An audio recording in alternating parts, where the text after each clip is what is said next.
Assalamualaikum warahmatullahi wabarakatuh dan selamat sejahtera.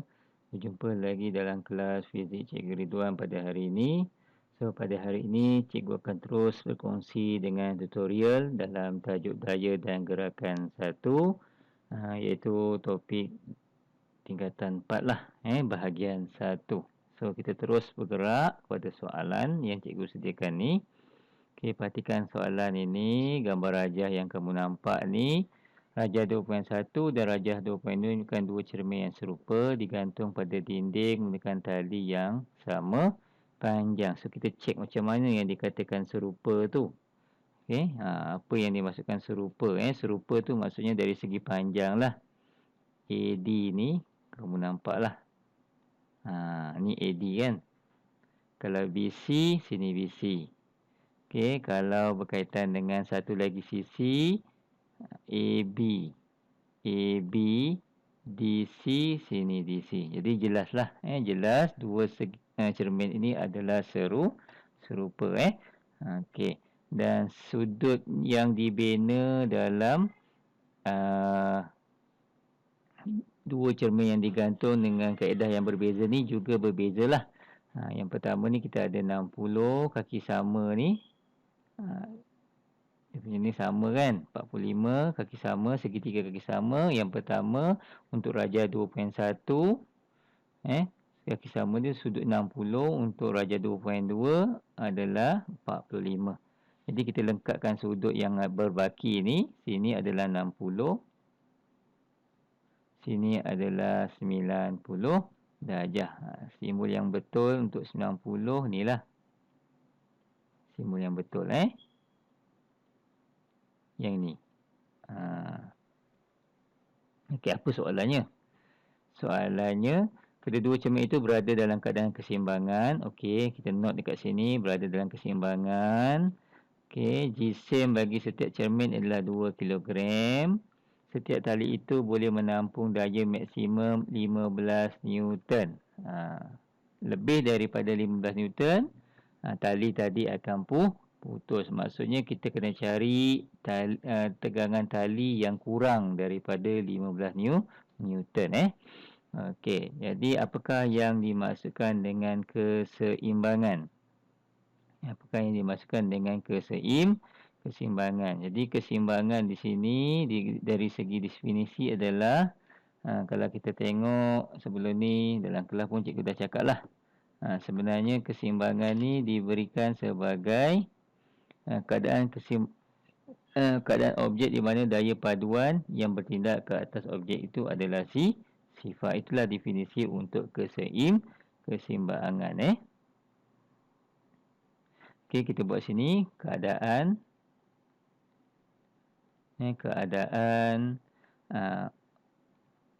objek di mana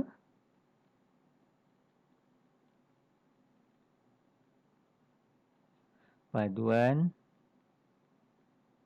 daya yang bertindak ke atas objek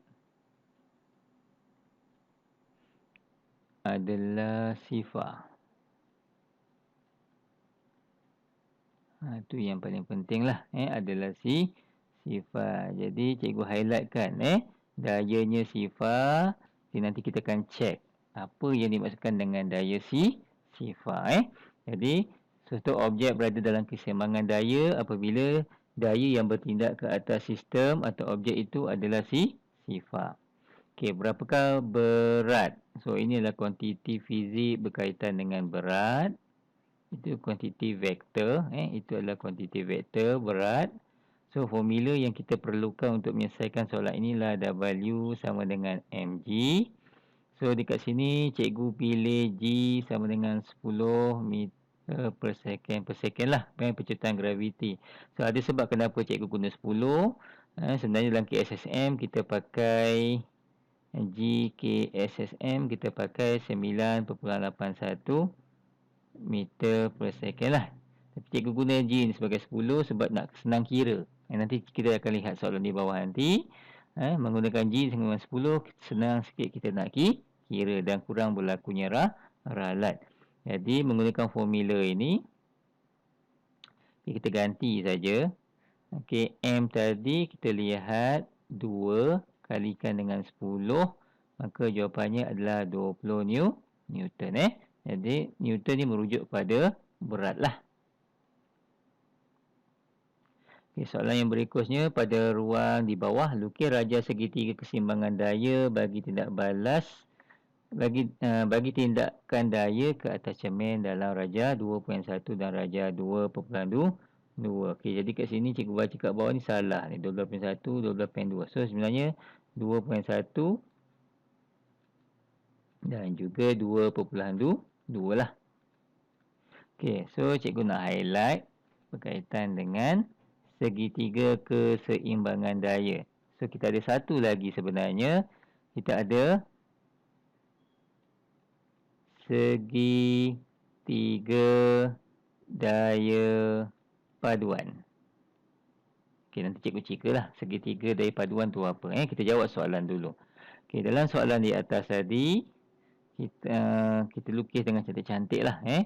Sudut mesti betul, kena gunakan jangka lukis atau jangka sudut lah. Soalan yang pertama tu kita ada sudut 60. Okey, kita dah kira belum sudut tadi baginya? Sudah 60. So untuk 2.1 tu,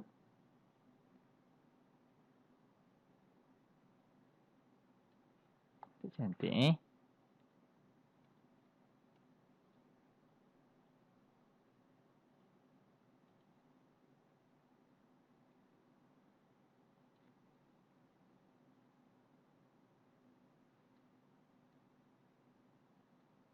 katakan 60 lah. 60 darjah. Sini 60 darjah. Sini juga 60 darjah. Ini yang dimasukkan dengan segitiga daya keseimbangan. Kalau cikgu letakkan setiap bucu dengan huruf. So, anak panah ni akan bergerak dari C ke A ke B ke C. Di mana B, C ni menunjukkan tadilah. BC ni menunjukkan berat. Okey, BC ni mewakili anak panah berat, iaitu 20 Newton. Yang satu lagi tu kita ada 45 tadi sudutnya 45. Okey, kamu kena lukis betul-betul lah dengan ukuran sudut yang betul. Kamu tak boleh main macam cikgu buat ni, tak elok. Cikgu nak tunjuk saja, kamu buat betul-betul. Sini 45, ukur sudut 45. Sini sudah pasti 90. Ini anak panah dia. Okey, ikut saja. A, B, C dan BC juga mewakili berat lah, iaitu 20 Newton. So, ini adalah segitiga keseimbangan daya. So, apa dia segitiga daya paduan? Segitiga daya paduan ni, okey, senang ceritanya dia macam ni. Macam vektor. Ya, macam vektor. Okey, katakan kita gunakan contoh yang sama, A, B, C. Okey, kita ada A ke C ke A ke B. So, daya paduannya C ke B.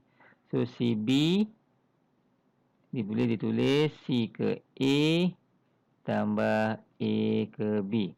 Di mana arah anak panah ni dalam bentuk paduan. Bukan seperti warna hijau dan warna merah lah. Kita tengok dia punya angle yang berbeza. Kita boleh tukar lah. Kalau kita nak cari CA, CB tolakkan dengan AB. Macam dalam vektor. Macam soalan dalam vektor. Okey, seterusnya soalan minta apa ni? Cikgu cek dulu. Highlight kita okey cantik. T1 dan T2 masing-masing adalah daya tegangan tali bertindak ke atas cermin. Pada raja, ulang 2.1 dan 2.2 bukan 12. Pada ruang di bawah, lukisan berskala segitiga keseimbangan daya yang menunjukkan T1 dan T2. So, ada beri syarat dekat sini. Gunakan skala 1 cm 2 Newton. So kita nak cari T1, T2. Mana T1, T2 tadi? Ni T1 dan T2 ni lah. Masing-masing. Untuk Raja 2.1 dan Raja 2.2. So sama juga kamu kena lukis dengan sistematik. Cikgu tunjuk kat sini lah. Mana? Tak apa sini. Bolehlah ada dua Mana-mana ruang. Sini bolehlah kosong. Okey, raja yang pertama untuk 12.1. Okey, ni yang cikgu cakap kenapa cikgu pilih 10 tadi. So kalau 10 kita kira tadi 20 Newton lah. So bila soalannya adalah 1 cm bersamaan dengan 2 Newton. So untuk mendapat 20 maksudnya kita ada 10 cm lah. Jadi kita buat garis lurus 10 cm dulu untuk Raja 2.1. Apa tadi? Sini B, sini C lah. 10 cm. Kenapa? 10 kali 2 dapat 20 Newton. Kemudian kamu ukur sini, kira sudut 60 darjah kat sini. Sebelum tu cikgu buatlah tengah-tengah kan. Katakan sini 60 darjah. Lepaslah Sini juga 60 darjah. So sini automatik 60 darjah. Sini 60 darjah. Sini A. Kemudian kamu ambil pembaris. Kamu ukur panjang AB. Sebab AB dan AC ni samalah. Dia mewakili T1 sama dengan T2.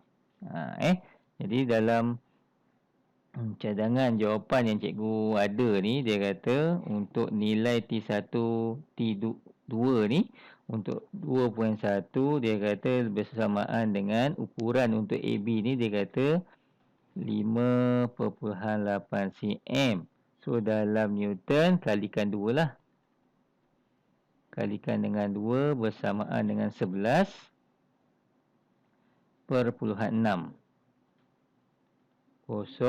Newton. Ini untuk Raja 2.1. Untuk Raja yang berikutnya sama juga, kita perlukan satu garis lurus BC 10 cm juga. So alasan kamu dah tahu, bila kalikan dengan 2 dapatlah bersamaan dengan 20 Newton. Cuma bezanya adalah kita kena bina sudut di sini 45. Kita kena bina sudut masing-masing di bucu B dengan bucu C ni adalah 45 darjah. Dan akhirnya dia akan bercantum di sini pada A dengan sudut 90 darjah. Jadi kemudian kamu ambil pembaris, kamu ukurlah lengan AB dengan AC ni. AB sama dengan AC sama dengan T1 sama dengan T2 juga. Jadi kalau ikut panduan jawapan yang diberi pada cikgu, dia mewakili sebanyak 7 cm. So AB ni dan ni 7 cm lah. So bila kali dengan 2 bersama dengan 14 Newton. Okey, inilah panduan melukis lah untuk mencari tegangan menggunakan skala. So cikgu dah jawab di situ. So berdasarkan jawapan di 2D, kaedah menggantung cermin yang manakah paling sesuai? Beri satu sebab. Okey, kalau kita tengok dekat sini, paling sesuai kita tengok pada tegangan maksimum tali tadi adalah 15 Newton. Maksimum tali itulah boleh menerima beban setinggi 15 Newton. So apabila kita lukis gambar Raja segitiga daya dalam keseimbangan, kita dah kira tadi, kita dapat 11.6 dan juga 14 Newton. So agak-agak kamu yang mana bagus? Ya, bagus. So yang bagus adalah 2.1 iaitu 11.6. Sebab 14 ni menghampiri nilai maksimum. Tegangan maksimum atau daya maksi. Sebab lebih daripada tu, tali tu akan putus. Jadi kita pilih Raja 2.1 lah. So kita pilih sini raja 2.1. Kenapa? Kita sebutlah. Sebab tegangan tali sama dengan 11.6 Newton, iaitu lebih kecil berbanding tegangan tali raja 2.2 iaitu 14 Newton. Itu yang paling penting lah. Okey, kemudian soalan terakhir. Saya belum jawab soalan. Beri satu sebab. Sebab dia adalah sebabnya tegangan tali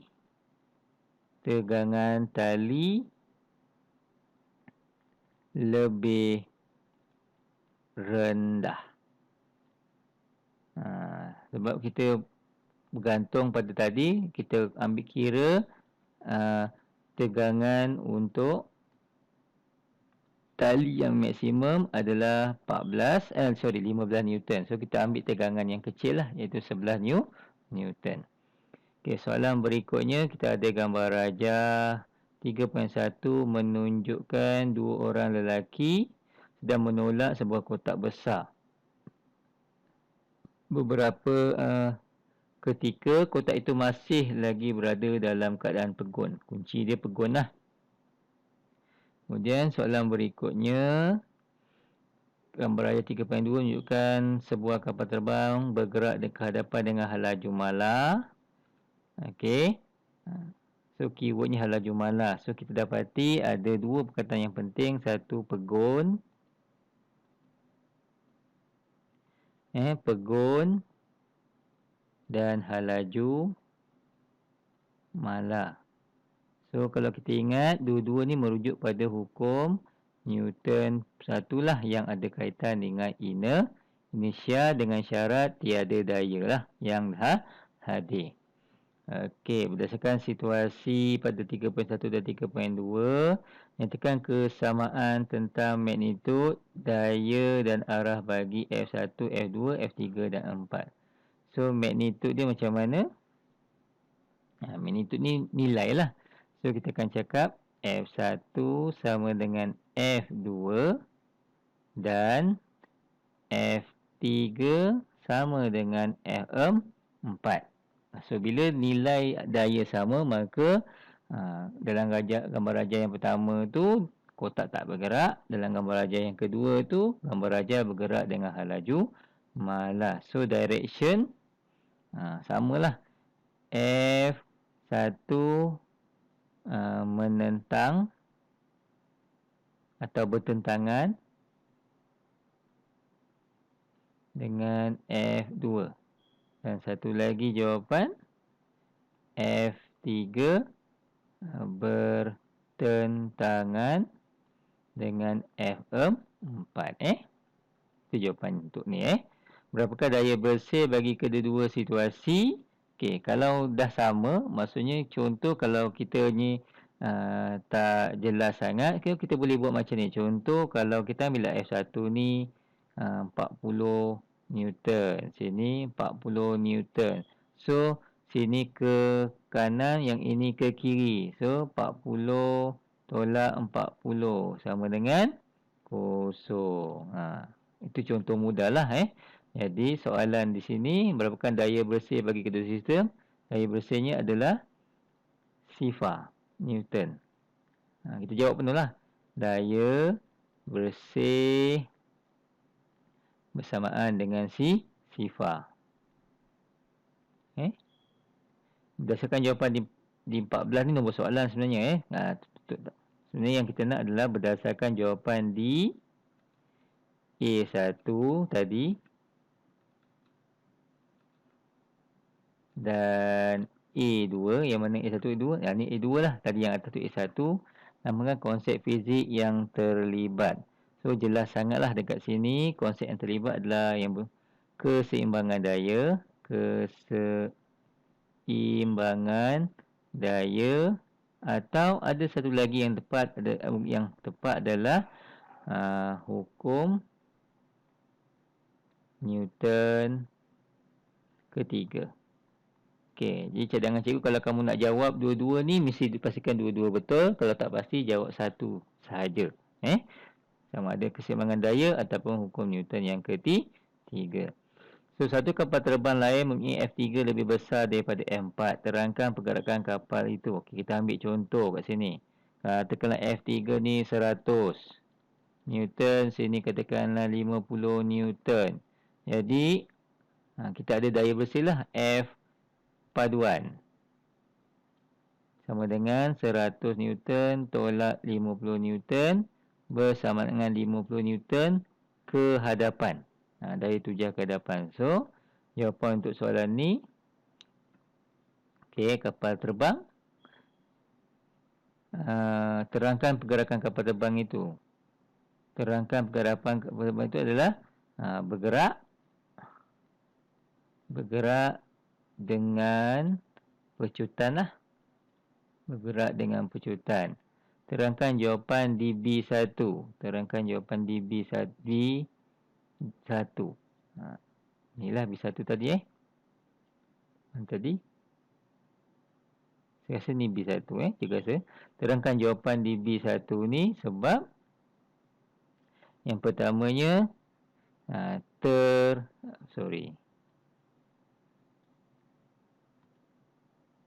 sebabnya adalah terdapat daya paduan. Terdapat daya paduan. Jadi, menjawab soalan lah. Menjawab soalan. Kita dapat daya paduan. So, kalau ikut kat situ, markahnya 2. So, apa satu lagi? Yang boleh kamu membolehkan kamu dapat markah 2.